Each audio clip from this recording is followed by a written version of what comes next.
Motta, Fondasin, Caupo, Guizza, San Siro, Boarnal, Segat, Stalle, Nanette. La valle di Seren è un addome di 30 km, ultimo baluardo alpino aggrappato al massiccio del Monte Grappa prima che la livella si conceda alla Grande Piana. Un addome di 30 km ricoperto da una vegetazione di intensità cambogiana. Valle profonda, valle lunga, valle complessa. Un addome di 30 km sotto il cui verde si annodano, arrampicano e fuggono 120 km di intestino. Sono le strade della valle di Seren.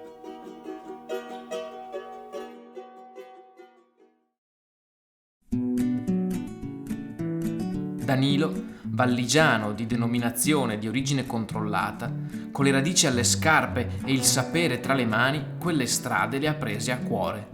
Le pulisce, accudisce, raddrizza e rattoppa. Soprattutto, nella sua testa, è in grado di srotolarle nel più banale dei tragitti, imbrogliando qualsiasi compagno di viaggio, completamente smarrito in un labirinto all'apparenza irrisolvibile.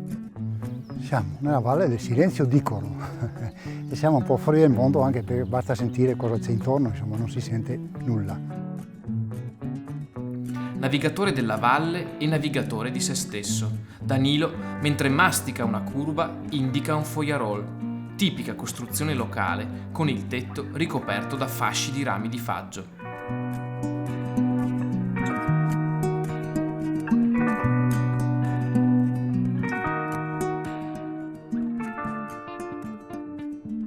Un po' alla volta abbiamo realizzato tutta una serie di strutture, abbiamo realizzato tutta una serie di strade secondarie, silvopastorali, ma che raggiungevano tutte le abitazioni. 120 km di strada, ancora, forse la più alta densità di vie del Bellunese per 50 abitanti in tutto. Un tempo in valle erano in 2000, tanti da spingersi tra i fitti fusti dei pendii e arroccarsi in alto. Come a Col dei Bof, grumo di case che domina la valle ma non domina più se stesso, scordato dall'uomo e masticato da una vegetazione di buona memoria che ha deciso di riprenderselo nel silenzio della grande migrazione di fine Ottocento. In valigia, un dialetto stretto e un largo sapere, disboscare, a Seren come a Rio Grande do Sul, in Brasile.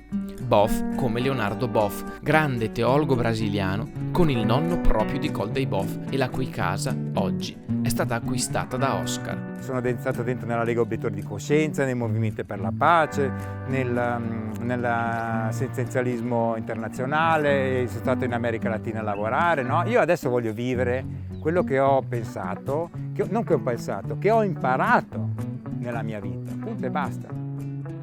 Bolzanino, lui della valle, se n'è innamorato a tal punto da sognare e segnare la sua rinascita, abitandola lui per primo e dando vita poi, insieme ad altri, alla fondazione Val di Seren. Una valle che sta morendo, però è una valle in cui si possono fare dei progetti nuovi. C'è una valle che può risorgere e dare da volano, diciamo, anche ad altri progetti nel Bellunese.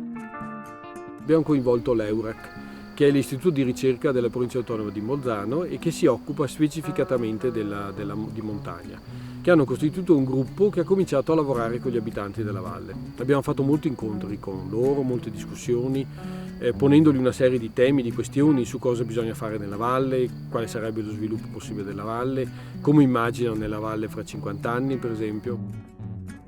Ma all'inizio c'era della diffidenza perché io gli ho detto: Oscar, sei il primo tedesco che torna in queste zone dalla fine della seconda guerra mondiale, insomma. Val di Seren Safari. Devo dire che dopo 3 anni che sono qua mi vogliono bene, nonostante che magari abbiamo avuto dei momenti. Ricordo 2 anni fa una scritta sulla strada che hanno subito però cancellato in fretta e in furia: via il Todesk dalla Val di Seren. Probabilmente davo fastidio, ma sapete perché davo fastidio? Perché nei cambiamenti, no? Tutti vogliono cambiare, no? Abbiamo fatto delle riunioni, ci sono questi problemi, c'è questo e quell'altro, ma questo riguarda un po' tutti. Quando si vuol cambiare ci si accorge che cambiare ha un costo. Per ripartire, però, prima occorre ritornare. Tornare dopo la diaspora, dopo il lungo e fino ad oggi irreversibile addio degli emigranti.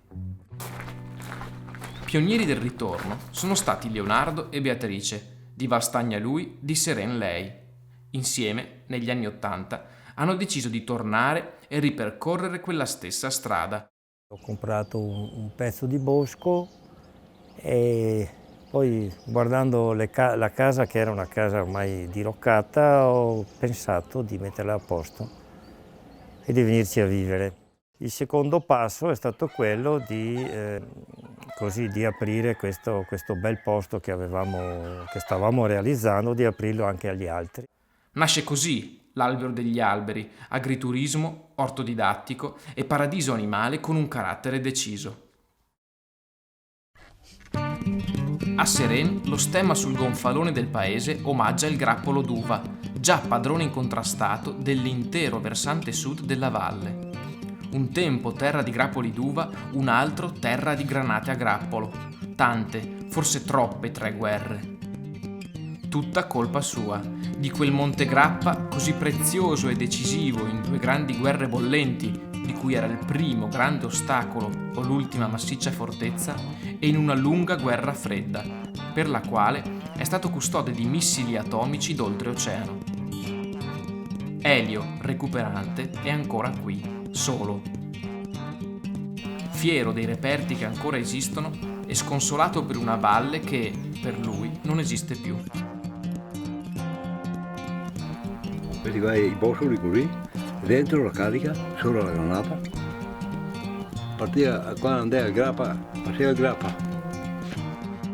La valle invece esiste come, ancora, per Marco, che a 26 anni insieme a Valentina ha deciso di restare qui per il suo nuovo inizio. Un'azienda vinicola, 2 campi sperimentali e la voglia di ripartire dal grappolo. 10 anni fa, se parlavi di viticoltura a Belluno, tutti ti prendevano per pazzo, no? Non ci stiamo inventando niente di nuovo. Tu pensa che fino al 1920 si producevano 80.000 quintali d'uva, tra Arsie, Fonzaso, Seren de Grappa e Feltre. Di nuovo, ancora, gli stessi grappoli della famiglia Turrin, 91 anni lei, 86 lui, che oggi, distillata qualsiasi essenza distillabile, paiono custodi dell'elisir dell'eterna gioventù. Gli stessi grappoli, ancora, di Andrea, figlio loro tornato in paese. Ed eccoci qua, a cercare di fare un qualcosa, insomma, di utile e di importante. Lui, nuova sentinella di Seren, che insieme a Rosemary ha deciso di portare lì il biodinamico applicato sempre a loro, alle erbe officinali e alle viti. Che badile, cariola. E abbiamo mosso tanta terra, tanta, per crearci questi piccoli appezzamenti. Mi piace questa idea di partire da quello che non c'è. Il nostro piccolo progetto ora è questo, mettere le mani e tenere il presidio su questo piccolo territorio che ci è stato dato. Oscar, Danilo, Leonardo e Beatrice, gli altri 40. È questa la comunità della Valle di Seren? Se lo è. Ecco l'interrogativo dell'ultima valle che sogna di tornare prima. Siamo comunità? Dalla comunità si riparte o alla comunità si arriva? Esistere in uno stesso territorio basta a condividerlo?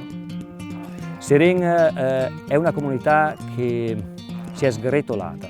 Era sopravvissuta a 2 guerre, ha saputo ricostruirsi, ma ha ceduto paradossalmente di fronte al benessere. Comunità è quando le persone si parlano, si collaborano e stanno insieme. Questo è fondamentale. Una comunità è la possibilità che viene data ad ogni essere umano di potersi riconoscere nell'altro. La comunità di Seren secondo me è molto coesa. Le comunità così, quando tendono troppo a rinchiudersi, poi non vedono, non riescono a vedere, diciamo, come accadeva anche a noi, le prospettive per il futuro. Siamo però adesso a uno snodo, a un momento di svolta. E la visione che uno invece deve avere è quello dell'infinito, cioè al di là delle montagne, no? Noi vediamo soltanto, diciamo, la nostra situazione, ma noi dobbiamo vedere oltre. Più tu riesci ad ampliare il tuo raggio di conoscenza e più inneschi dei processi. E questi processi poi per loro natura ti portano a creare comunità.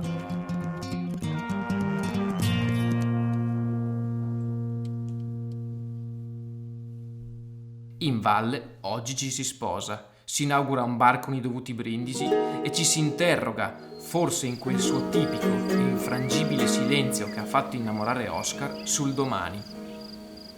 Un domani da volere, un domani da costruire, non a grappolo, insieme.